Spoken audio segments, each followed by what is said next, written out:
Hi guys, so today we're gonna jump into Objective 26, talking about circumference of a circle, circumference being a measurement specific to circles, talk about what parts we need to know what it is, where it comes from, and then how to use it in the formula.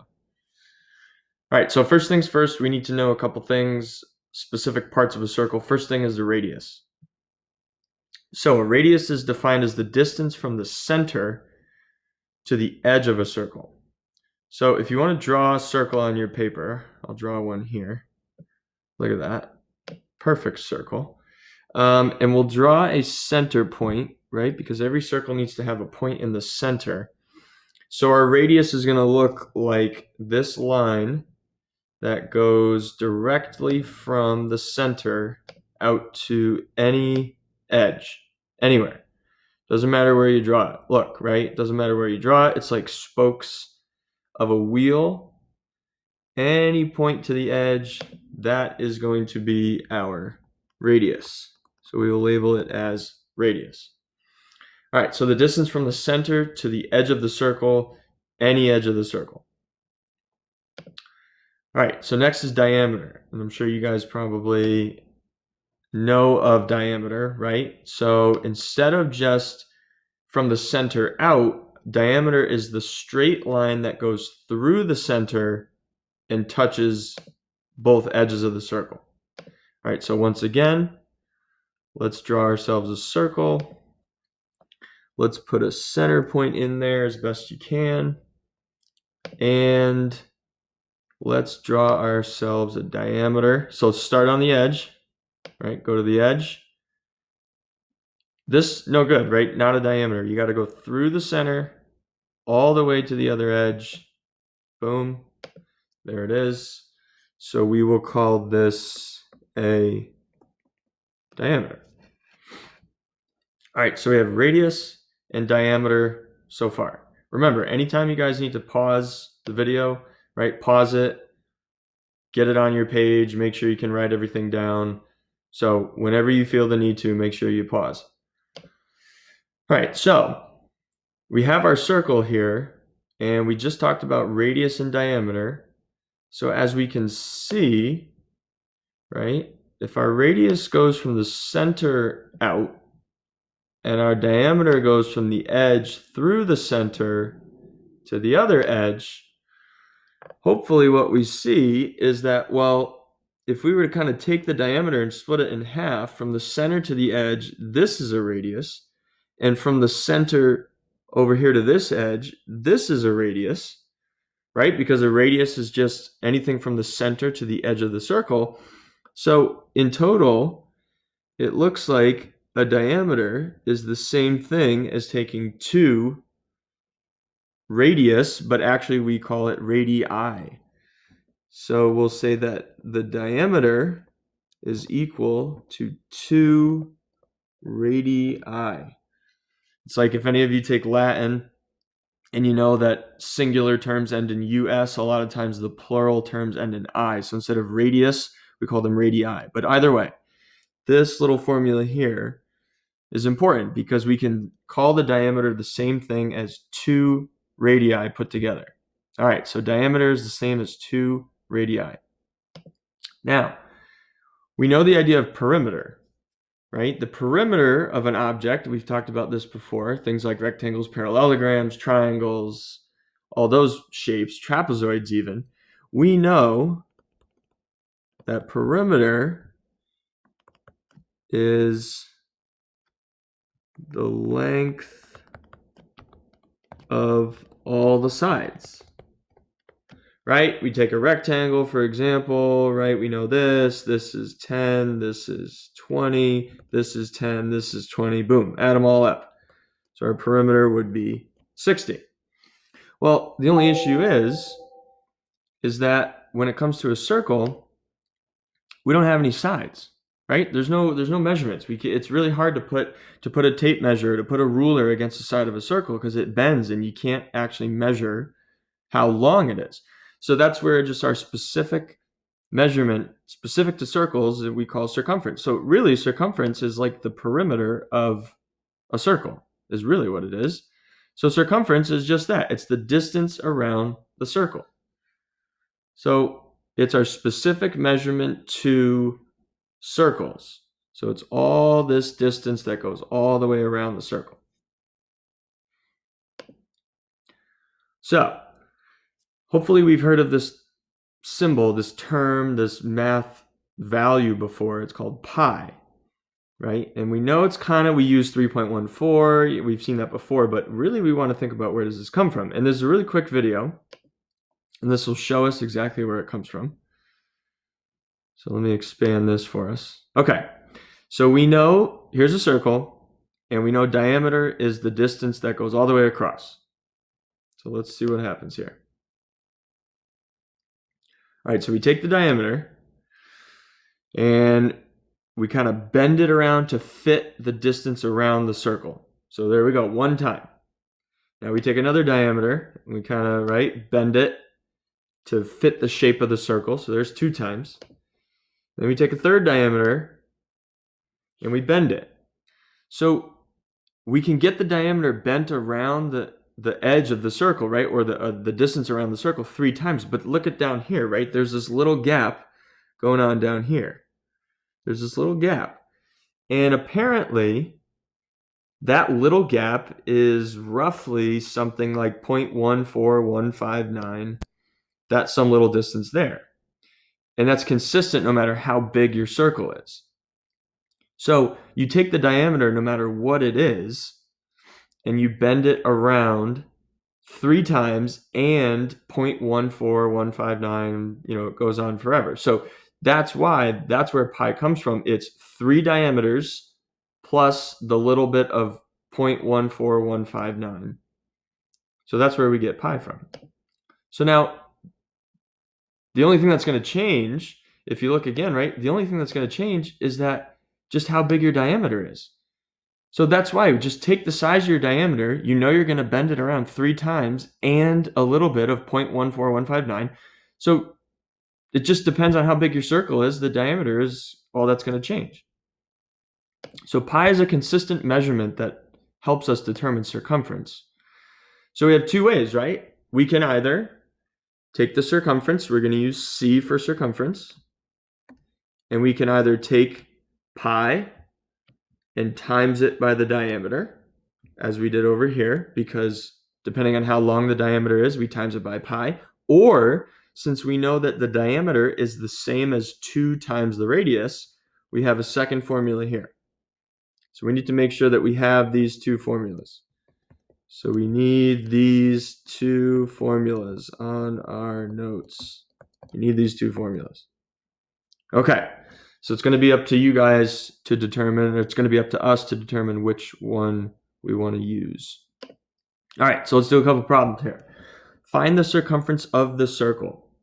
Now, making sure we look at the circle, we need to identify what type of measurement we are given. So naturally, we can see that this goes from the center out. So we're going to call this a radius. So we know that r is equal to 8. Now, if it were me, right, I'm going to use the formula that uses the measurement I'm given. So I'm going to use this formula. I'm going to use circumference is 2 times pi times the radius because we're given a radius. So circumference is 2 times pi times the radius. So we have 2 times, we are told to use 3.14 as an approximation for pi. So maybe we'll throw in some parentheses because we know we can use parentheses. Times our radius is 8. So multiply these bad boys together. If you guys need to use your phones, that's fine. It's going to be 50.24. And we're going to use the units inches. Now remember, perimeter is just a measurement of a distance around. So we're just going to keep our units in inches. Okay, again, remember, pause the video anytime you guys need to. All right, let's do 2. Find the circumference of the circle. Once again, we are given a radius. So our radius is 21. I would again use the formula 2 times pi times r since we have a radius. We are going to use 3.14 because we were told to use 3.14. and then we're going to use 21 as our radius. So 2 times 3.14 times 21 gives us a circumference of 131.88 inches. Now you can see, right, from example 2 back to example 1, we used the same formula, but naturally when the circle was a lot smaller, our circumference was smaller. It was only 50 when our radius was 8. And now that we bumped our radius up to 21, it's a much bigger distance around. So our circumference is now almost 132. All right, let's keep going. If a circle has a radius of 7 inches, what is the circumference rounded to the nearest whole number? All right, so we're going to round to the nearest whole number. We're still going to use 3.14 for pi, and we are told the radius is 7. So let's use our formula. Circumference is 2 times pi times the radius. We'll use 3.14 for pi times 7, which is our radius. So we should be expecting something, a circumference kind of close to example 1 when our radius was 8, but definitely something a little smaller. 2 times 3.14 times 7 gives us 43.96 inches, and we were told to round to the nearest whole number. So it looks like our circumference is going to be just about 44 inches.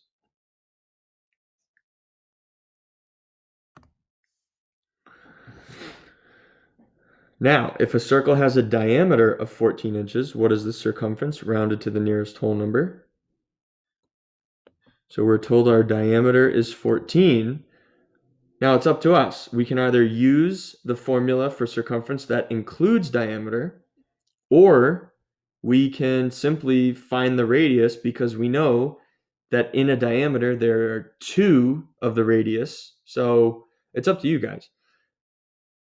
Hopefully we should see that, oh, if the diameter is 14, that means halfway across would be one of my radius, so my radius would be 7. But why don't we use the formula that we're given? Circumference is also equal to pi times the diameter. So that's pretty straightforward because we're given diameter, so that's great. So let's use 3.14 for pi. 14 is our diameter. Sure enough, we get 43.96, which to the nearest whole number is 44 inches. Now wait a minute. Example 3, our answer was 43.96, and we rounded it to 44. And example 4, our answer was 43.96, and we rounded to 44. Well, look at the information we were given. Example 3, we said the radius was 7 inches, so the distance from the center out to the edge was 7. Well, if we pulled that distance out to the other edge, which would also be 7, then we'd have a distance all the way across the circle, which of course would be 7 and 7 and make it 14. So sometimes you're given the radius, sometimes you're given the diameter, but in this case, a radius of 7 doubled gives you a diameter of 14. So examples 3 and 4 were actually ends up being the same circle, but we can use 2 different formulas. All right, now, example 5 is, we've seen this before, remember. So we start off easy, right? We've seen it before. We're getting used to the formula. We use it. We use for pi. We have a radius or whatnot. Now we're given a circumference, and we need to kind of work backwards to find something else. If the circumference of a circle is 40 pi centimeters, pi is just part of that. Instead of using 3.14, we just decided to keep pi symbol as its whole self instead of approximating it. So we keep it, and we're asked, what's the radius? So now we are looking for r because we're finding the radius. All right, so this is what we do, right? We set up our formula. So we know we're talking about circumference of a circle.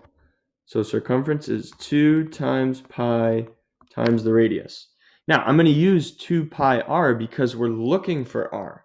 So I might as well put r in my equation, really, or in my formula. I mean, why not? Then I can just look for it. All right, so now we want to sub in what we know. Well, we know the circumference is 40 pi. 2 is just 2, pi is just pi, and we still want to know r. So now we need to, so look, our only variable left is r. So now we need to do some solving for r.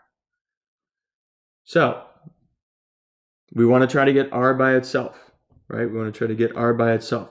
So maybe we can divide both sides by pi, right? If we're multiplying by pi, how do we undo it? We divide by pi.